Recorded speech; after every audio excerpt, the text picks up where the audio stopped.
usually let these stories unfold and allow the listener to make the discovery as we go without kind of tipping the scale. And the reason for that is I don't want to tell you that something is extraordinary and amazing because it ruins it for you. You're supposed to take the journey, and then you have the aha moment. That's kind of the way it works. Nevertheless, I would say that today's podcast, I think it's something I've been sitting on for years that I've been waiting to divulge. And I think it is like, if you followed Quebec Unsolved Murder for some time as I have, it's kind of changes the landscape. This is undiluted hocus pocus on who killed Teresa. I'm a sucker for a lover, and I'm fast enough to chill with you. I could have another. I could have another.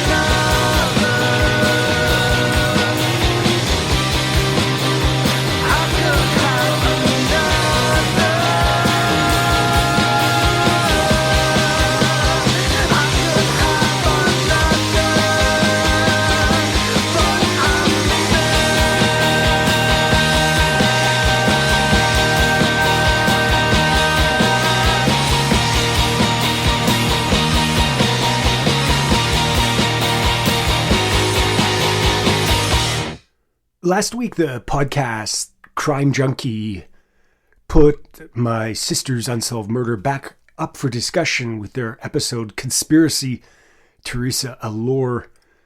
The program brought close to 4,000 daily hits to the website Who Killed Teresa. And that's a lot for like a little website that focuses on Quebec crime. I want to associate myself with everything in that podcast. It's excellent. It's factually accurate. And I found, you know, their investigative efforts inspiring. I didn't in any way assist really Ashley and Britt with that. I think there was maybe 2 email exchanges back. You know, they asked me about what charity I wanted to support, which sort of comes in the end. But in terms of anything else, I think I gave them a copy of Wish You Were Here, like a digital copy, and said, go for it, run with it, which they did. Again, in fine form. I'm often slightly critical of the arena of true crime, you know, murder solving or whatever, but not in this case. And I'm not really aware, quite frankly, of everyone's podcast. I think all of us would say we don't really listen to each other, and it's not because I don't care. I think we're too busy with our own thing. I don't have the time to listen to everybody. But yeah, I listened to the full hour of Crime Junkies podcast. And again, you know, I'm not gonna, but I thought it was excellent, and I was particularly interested in their discussion about a composite drawing made in the early 1980s by this survivor of a sexual assault in the Eastern Townships. What on this podcast has become known as the female jogger attacked composite, made by this survivor who was both an accomplished athlete, she was out running that afternoon, and an artist. It's called Female Jogger Attacked because that was one of the headlines in the Sherbrooke Record. And that picture bears a striking resemblance to a man named Luc Gregoire. Gregoire grew up in the townships and had a history of arrests for assaults and burglaries in the Sherbrooke area. In 1977, he enlisted in the Canadian military, doing his training in Saint-Jean-sur-Richelieu, where in the fall of 1977, Denise Bazinet was found strangled and dumped near a highway off-ramp.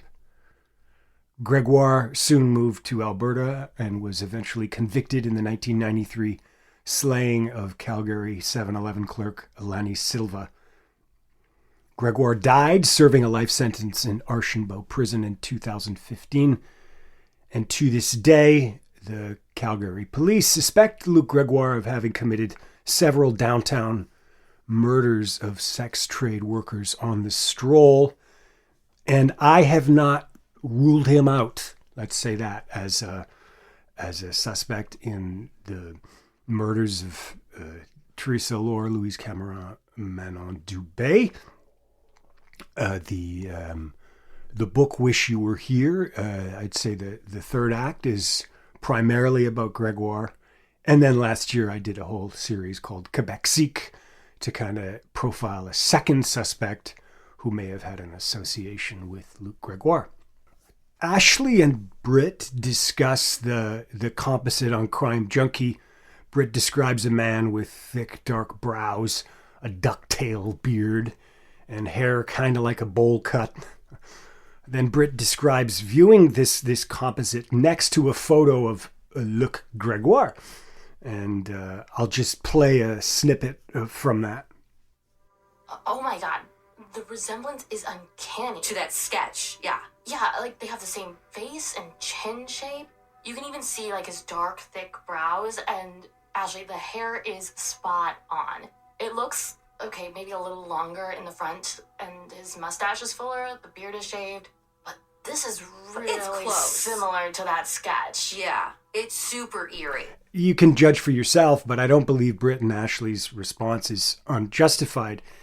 There's a lot of visuals here. I'll do my best to describe them, but you would be better served going to the website teresalore.com, TheresaAllore.com.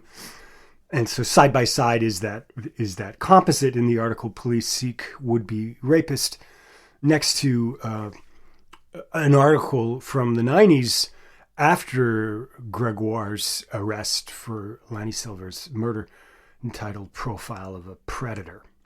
It's a little like a visual pun, say in Charles Allen Gilbert's. Everybody's seen that painting All Is Vanity, where a woman is seated at her vanity looking in a mirror. She's very beautiful, but if you look at the photo again, it kind of transmogrifies into a skull. Or the picture book games, which one is different? You know, where you have to look closely at a set of pictures of chickens or Alexander Hamilton to finally see that one of the chickens has a third toe, or Hamilton has this glowing spot on his brow. It's a very subjective exercise. The eye sees what it wants to see, and that's the nature of cognitive blind spots. For instance, and I'm going to put on the website a picture of another man who also looks like the sexual attacker composite. And this isn't just any man. This is Robert Leblanc.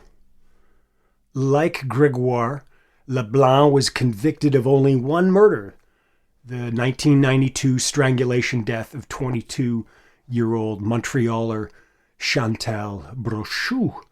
So we have these murders, Lanny Silva in 93, Brochu 92, happening almost contiguously in Calgary and Montreal.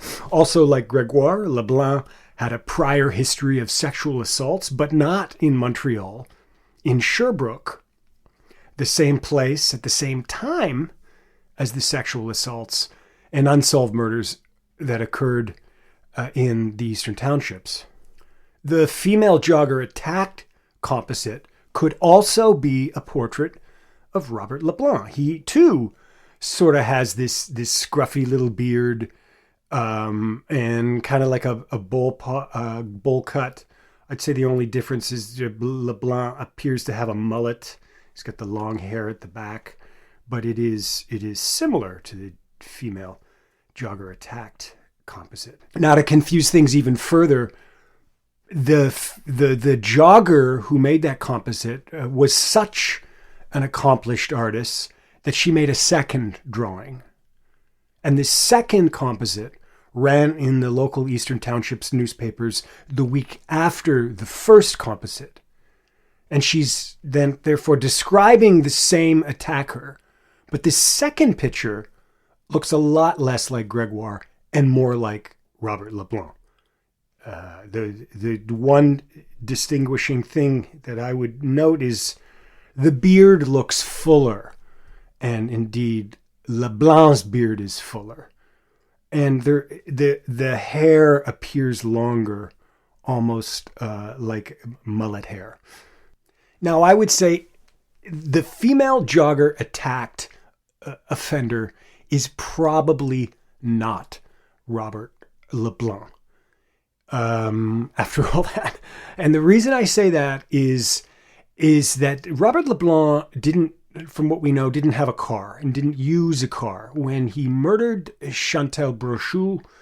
It is known that he took the bus from downtown Sherbrooke to the Voyageur bus station near Barrie, across from the Banque library, and he where he proceeded to the bar to pick up women. It was a bar where women were known to, beautiful women would go there and have drinks. He followed her out when she left with 2 or 3 friends. She broke off from the group and started walking alone, and Leblanc followed her. I won't go too much into the details except to say that he began hitting her and then strangling her unconscious. All during this, he ejaculated. So by the time he dragged her into the churchyard to rape her, he had already ejaculated. When she was finally dead, he hitchhiked back to Sherbrooke. And how do I know that? How do I know that? I know that because I have a skill with finding information that is seemingly classified, but is not, and unlocking it. That's how I know that. And the point of that is to say that Leblanc didn't, from what we know, have a car. He used public transportation, which is in itself interesting. He used buses. He hitchhiked. Luc Gregoire very definitely used cars. There's descriptions all through his rap sheet of the offenses in Calgary all involve cars. An offense in Montreal that we'll talk about involved a car, and all of the attacks, primarily and murders that I looked at in the Eastern Townships involved cars, and most particularly the female jogger attacked event. If anybody knows the details of that, which I've talked about on the website and in Wish You Were Here, while the offender, the attacker, was waiting in prey in the bushes, he came out and threatened her with a screwdriver, then dragged her to the back seat of his car. But here's where it gets even trickier, because there's still yet another composite. And this is the part that I've been sitting on for years. We tried to fit this into Wish You Were Here, but there were last minute discussions about how we do that with the publisher. And it was too close to the release date to kind of change the pagination. It would require major changes. And ultimately we kind of decided that inserting the photo and the story about the photo would probably confuse readers. So we left it out. This composite is, again, it's on the website, teresalore.com. It's from a newspaper called La Patrie, a weekly Montreal newspaper, very Montreal-centric, that ran from 1957 to 1978. And in the summer of 1977, La Patrie publishes this composite asking for the public's assistance in tracking down a man wanted for attempted murder. The man was described as being between 25 and 30 years of age, white, about 5'11", not really short, but not really tall either. Gregoire was short. with brown eyes and hair and weighing approximately 150 pounds, so slight. He spoke French and wore sunglasses, which are very prominently featured in the composite. The notice in La Patrie asks that the public phone a detective D. Lauzon, and from the number left, we know Detective Lauzon worked for the Montreal Urban Community Police, CUM, what today is known as the SPVM, or just the Montreal Police Force. So despite the age being wrong, Luc Gregoire was only 17 in 1977. But everything else is uncanny. The dark hair, ducktail beard, kind of a bowl cut. We can't see his brows because of the sunglasses, but it looks very much like a young, slight Luc Gregoire. And here's the kicker. When Gregoire was finally arrested in 1993 for the murder of Lani Silva, police described him as wearing army fatigue pants. Many township sexual assault survivors described their attacker as wearing combat gear. The female jogger attacked victims certainly described him that way. And he was also wearing large, oversized sunglasses. Now, tracking that over 15 years, I know, but you know what? This is endgame here, right? This is Hail Mary pastime. It's not going to conclusively solve a case, but it is provocative. A particular interest is the run date of the composite, July 17th, 1977. The summer of 77, as some know, was clustered with sexual assaults and disappearances and murders in the vicinity of Montreal. We've long kind of talked about the connection between the eastern townships and the Montreal area, and is there a connection? And is there an idea possibly of an offender shuffling back and forth in that corridor? But we've never had anything substantive to nail that to a particular offender. And I say that because there's no unsolved murders more provocative than those of Joanne Dorion and Chantal Tremblay. Both disappeared less than 10 days after the running of this composite drawing on July 29th, 1977. Tremblay was last seen getting off a bus at a Montreal metro station. Dorion worked in Montreal near the metro station, the same metro station, and was last seen getting off a bus near her home in Laval. Dorion was found 10 days later, strangled near the St. Lawrence River. Tremblay's remains were found almost 2 years later in a wooded area owned by the Department of National Defense. And if you think I'm crazy, you can go click on the link. It's not me saying that. That's the Sûreté de Québec saying that. That's what their notice says on their cold case website. I didn't know that.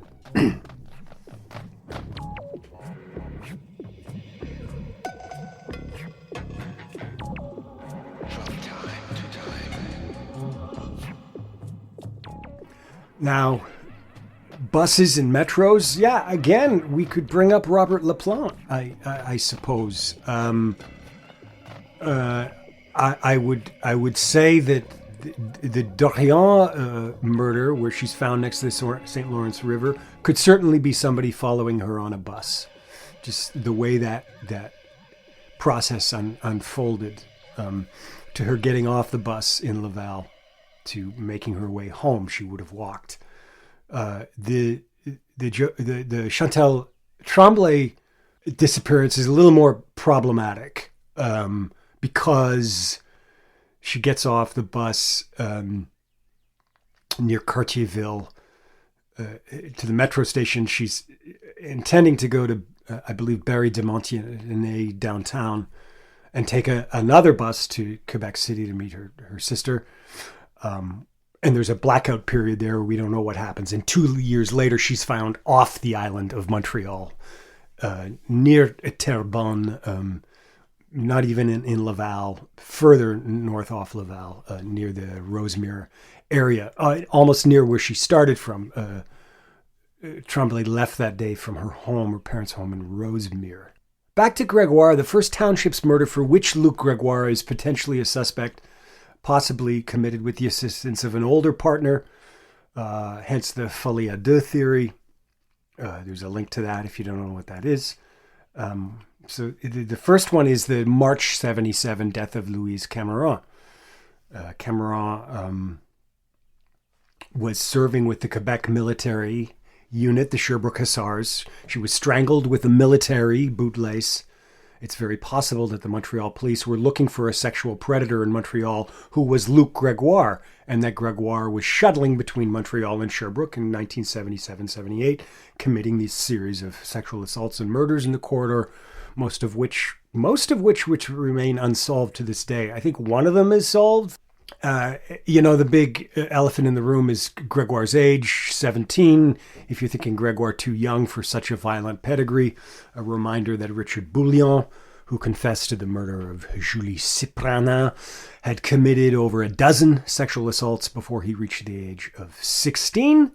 But that's why I tag on the possibility that he was assisted by an older offender in folie à deux. The other compelling thing I would add is that Gregoire, we know, traveled between Montreal and Sherbrooke. He was eventually stationed at the military base CFB Petawawa, up the river from Montreal, and would have had to pass through Montreal, that urban center, on trips home to visit his family. Finally, Gregoire had a record of assaults in Montreal. We know that. Certainly the ones we know didn't occur until later. The record shows in 1983, he was paroled to a community residential center in Montreal, where he quickly found himself in trouble again, arrested for assaulting a sex trade worker in a liquor store parking lot. So with all of that, you'd say, so the La Patrie composite is Luc Gregoire, right? To which I say, maybe. I decided to do one last scan of the newspaper archives to see if I could learn anything more about this attacker who preyed on Montreal in the summer of 77. And sure enough, the Journal Montréal Matin had the goods. 10 days earlier, the Montreal Daily ran a story on this attempted murder suspect. At around 1 p.m, the young man gained entry to the home of a 63-year-old woman in Ville-Saint-Laurent by pretending to be an employee of Gulf Oil. After surveilling the residence, he pulled a revolver and announced he had come to kill this woman. He then took a dog leash and began strangling her. The woman lost consciousness. The man left her for dead, but did not rob or sexually assault her. The notice again describes a man between 25 and 30, 5'11", about 150 pounds, and French-speaking, blah, blah, blah. It's the same guy. It's the same guy as the La Patrie article. And again, there's a photo of that on the website. Apart from the sunglasses, which in this composite have been taken off, it's the man from this article, except the artist took the sunglasses off, which leads me to believe the attacker left his glasses on, but police removed them in the Montreal Matin composite to assist in the public with identification. So this means no one really knows precisely what the 63-year-old woman's attacker's eyes were like. The eyes in the composite are open, they're direct, they're clear.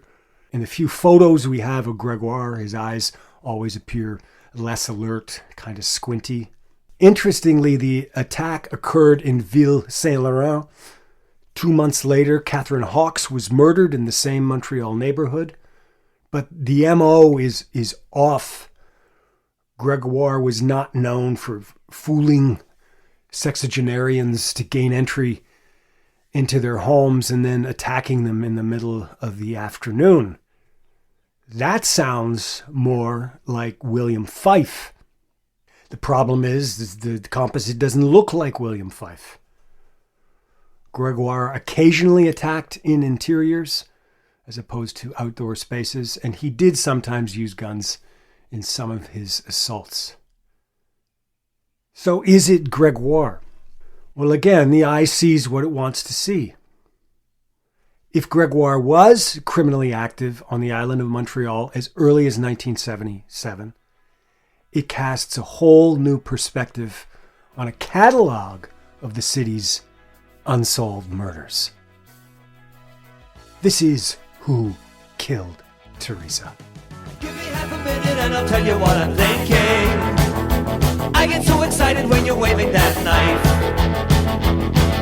It's driving me crazy, but I know I can't blame you for this urban madness, metropolitan life. If you like the podcast, you can follow us on social media. I'm at Justice Guy on Twitter, JUSTUSGUY. There's a Facebook page, Teresa Allure the podcast, or the Undiluted Hocus Pocus Facebook page, which is admittedly a mouthful to type in. We're on Substack. It's johnallure.substack.com. Subscribe to us. You get all the updates, all the information. If you upgrade to paying, you get extra goodies and a commercial-free version of this podcast. We're also on Instagram, and there's a feed to YouTube. I'm even on TikTok now, but for very limited parlor games. That's all for this week. This has been Undiluted Hocus Pocus on Who Killed Teresa. I'm your host, John Allure. Have yourselves a great, great day. Living in the city and crying in the night. Television saturation, sanitation for the nation. Sweeping off the sidewalk after every fight.